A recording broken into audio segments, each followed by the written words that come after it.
All right, let's dive right in. We're looking at a source text today with a truly radical claim. It says it holds the blueprint for one of humanity's oldest and maybe wildest dreams. You ever just look around and think, you know what? I could do this better. I mean, what if you could just start from scratch? Your own laws, your own flag, your very own country. It's this powerful idea, right? But for most of us, that's all it ever is, just a dream. But what if it didn't have to be just a dream?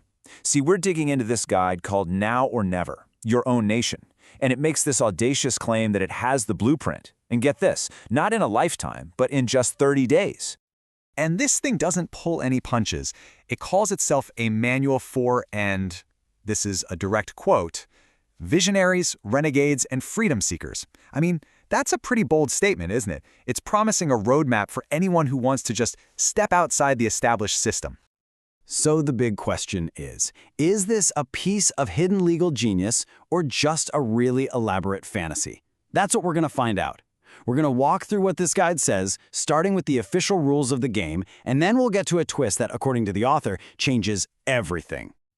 Okay, so before we get to the whole renegade part, we gotta understand the system we're even talking about. So what does it actually take for a group of people to officially become a country in the eyes of the world? The textbook answer really comes from way back in 1933. It's called the Montevideo Convention, and it lays out 4 key things. Think of it like a checklist. You need a defined territory that you actually control, a permanent population, a government that, works, and the ability to have relations with other countries. Seems simple enough, right? Well, not so fast. Here's the catch. Ticking off all 4 of those boxes isn't enough. The real gatekeeper, the thing that gets you a seat at the world's table, is recognition. You need other countries, the established ones, to look at you and say, okay, yeah, we see you. You're a state.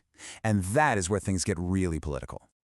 And this whole thing kicks off a massive legal debate with 2 totally different ways of looking at it. On one hand, you have the declaratory theory. It basically says, hey, if you meet those 4 criteria, you are a state, period. Recognition is just other countries catching up to the fact. But then you have the constitutive theory, which is way tougher. It says, nope, you are not a state until other states say you are. That recognition is what literally creates you in the eyes of the law. A huge difference. So if the official path is that complicated and political, you gotta wonder, what about just bending the rules a little? And that question leads us right into the wild, fascinating world of micronations.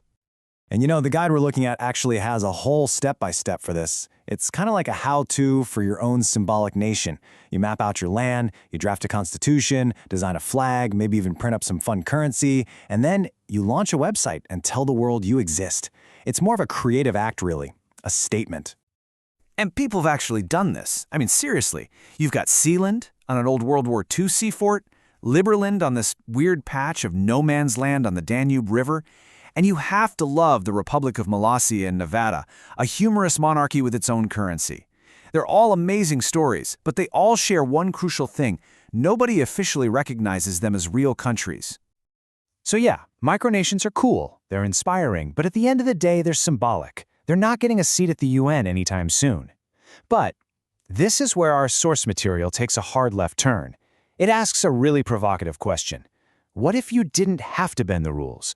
What if you didn't have to ask for recognition at all? What if the entire system was already broken beyond repair? And this, right here, is the absolute core of the guide's incredible claim.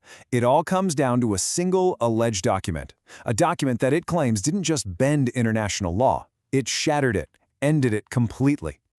Okay, to get our heads around this, we need to know about a legal concept called state succession. It sounds complicated, but the idea is pretty simple. It's just the process for what happens when one state replaces another. Think about when the Soviet Union dissolved. Its rights and duties had to be passed on to the new countries. It's a normal, if complex, part of how the world works.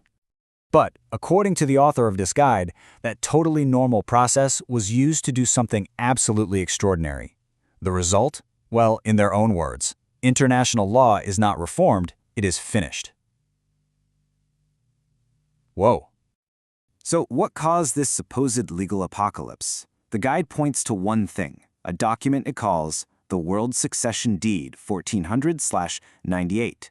The claim is that this one deed set off a massive chain reaction. basically rolling up every international treaty in the world and handing them all over to a single owner.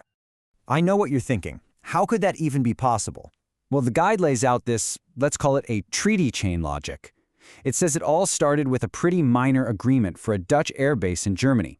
But since the Dutch are in NATO, and NATO is linked to the UN Charter, a succession deed involving that one little base could, in theory, create a domino effect, linking up every single NATO and UN treaty in one giant chain.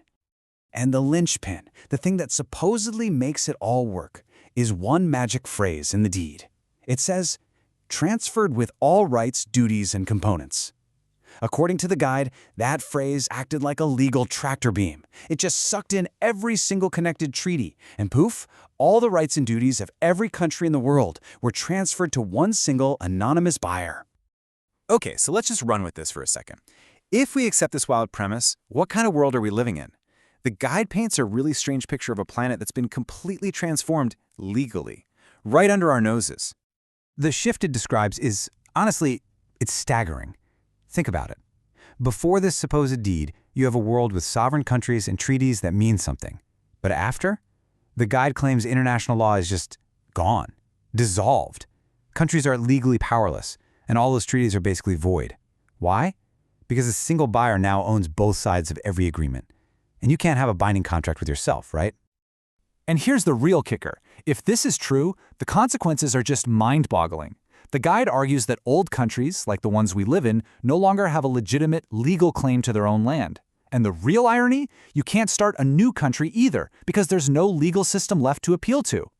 Every claim to power, old or new, is basically on the same footing, equally invalid. It creates this massive paradox, you see. This mysterious buyer is supposedly the only legally legitimate entity in the whole world. But at the same time, they're completely powerless. I mean, they hold all the cards, but with no one else to play with, no one to make a treaty with, no one to enforce a claim against, those rights just exist in a vacuum. It's like a legal black hole. So, this brings us all the way back to where we started. If you're that person who wants to start your own nation, what do you even do? How do you operate in a world where, according to this guide, the old rule book has been thrown out and there isn't a new one? And in the end, that's the big question this guide, now or never, leaves us with. Is this whole theory about the world's succession deed a hidden truth, a blueprint for a new world order that's just waiting to be discovered? Or is it just a brilliantly complex, fascinating legal fiction? The guide has made its case. What you make of it, well, that's up to you to decide.